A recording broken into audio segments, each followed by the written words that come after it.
Hey everybody, welcome back to BobkeTV. Next up is a preview of the Ronde van Vlaanderen, the Super Bowl of cycling in Belgium. One of the most compelling, complicated, challenging, thrilling races on the entire calendar, and maybe the toughest of the monuments to actually finish. The real specialists have a big advantage in this event because local knowledge is critical to being successful. It took me a long time to figure out the Tour of Flanders. It's an absolutely spectacular event, and the course is peppered with very technical, very tough cobbled climbs where positioning is everything. So knowing in advance, based on what street you're going down, what the next right or left hand turn is, and what next goat path is coming, and it took me 4 or 5 tries at it before I could even finish. 1990 had a pretty good day. It had bad luck, flatted just as the race was splitting apart, had made it into a group of guys that would eventually race for third place, actually, with a couple of climbs to go. And it was probably the worst moment possible to get a flat tire at that point, because the peloton had split into many groups and the cars had not started to pass yet. So by the time my team car got to me, the race was long gone. Be that as it may, it happens in professional cycling. I don't hold it against the event. And if I remember correctly, I tried to use the side of the cobbles to move up, and there was some sharp stones right when I hopped off the cobbles, and oh, and I just had to watch my group vanish into the distance and wait. And people that were standing there were like, oh no. And then I felt like, oh my God, and I had such good legs that day. But that happened. I had one shot at glory in the Tour of Flanders and squandered it with bad tactics. So local knowledge is absolutely essential. And obviously all the other attributes a cyclist needs also come into play in the Tour of Flanders. You go down these big boulevards and then suddenly the tempo just ramps up to Mach 9, and boom, you turn a corner and there's a cobble climb right in front of you, and the crowd's going ballistic, and so are all the riders. And if you start back in the field a couple of groups, there's just no way you can stay competitive. So the best teams move their leaders to the front each time at the right moment before they make those sharp corners and tough climbs. So the battle for position and the war of attrition because of that. So if you start back, you have to go not only as fast as the fastest guys, but a lot faster. So you're not closing gaps across the flat roads in between the climbs, that you're right there in the front. That gives riders like Philippe Gilbert, Tom Bonen, Greg van Avermaet, Peter Sagan, of course, an incredible advantage in the Tour of Flanders. And having a team dedicated to your star's chances is absolutely essential to success there. The course itself, 18 hellingen, 18 cobbled climbs.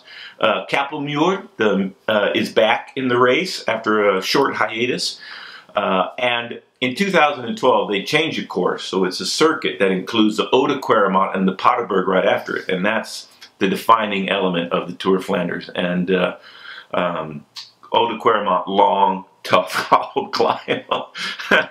By the time you get to the top, the very best guys are absolutely flying. And like I said, if you're behind trying to close gaps, you just can't do that enough times. Peter Sagan had a commanding victory in the rainbow jersey as world champion in last year's edition. Really spectacular result for Sagan, and it's a joy to watch him race. Dispatched Bonen and Sepp van Mark on the last climb, and Cancellara.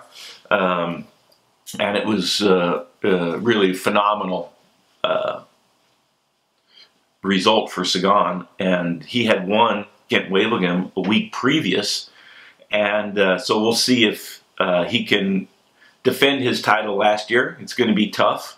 But the 18 cobbled climbs, the fight for position, the 260 total kilometers and how the race is contested is just perfect for Peter Sagan's talent. It works out for him in these races oftentimes. Sometimes it doesn't, but he is the most talented. He is the strongest. If it's a small group coming to the line together or a big group, he can win the sprint. He's not a rider that needs to win alone. He can also win in the sprint. And the smaller the group, the better. Last year, the size of the group was perfect. One guy, Peter Sagan in the front. But I don't think he's going to win this year. I think Greg van Avermaet from BMC, absolutely storming. He's one of the few riders that can work with Sagan throughout the finale of any race and beat him in a sprint. Very few riders can do that. He might be the only one at the moment. And I think if that's the scenario, then Greg van Avermaet will beat Peter Sagan and maybe a little bit stronger team, BMC, than Bora. That would be a big advantage. And why not Bonen? I'm sure you're asking. Why not Philippe Gilbert? But when we look at the roster of Quick-Step, I think that's the reason why. Tom Bonen, Matteo Trentin, Zdeněk Štýbar, Terpstra, Vermote, Lampaert, Keza. Each one of those guys is a superstar in their own right. When you look at their singular strength, you just think to yourself, oh my God, this may be the best team for a cobbled classic that you could assemble. And, and because of that, don't always race for each other. When they do race for each other, when they've been able to identify who the best rider is, like in Dwars door Vlaanderen, when Philippe Gilbert was riding for Yves Lampaert, and the rest of the team also, it worked out perfectly. But that's a tall order for Philippe Gilbert or Tom Bonen or Nicky Terpstra to sacrifice themselves for their teammates is a tall order. That's the trick for Quick-Step. If they can do that, they will have Gilbert, I think, on the podium. So there's your podium: Van Avermaet, Sagan, Philippe Gilbert. Some other riders to watch: John Degenkolb, Alexander Kristoff won the Ronde in 2015, I believe. Sepp Van Mark, Cannondale guy, riding very well in the spring, as he always does. But I think it's the three that I have mentioned previously, and I think Peter Sagan, the eternal second until very recently, is going to get second again, and Greg van Avermaet is your winner.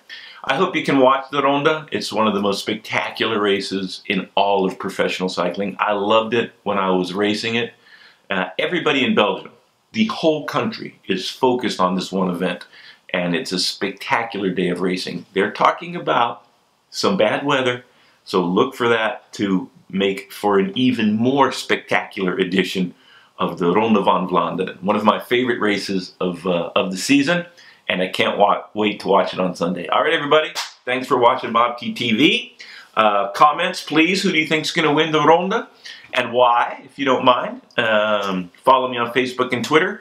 To subscribe, you can click on my face, and for any merchandise, click on the t-shirt. Thumbs up, greatly appreciated. Till next time, thanks a lot.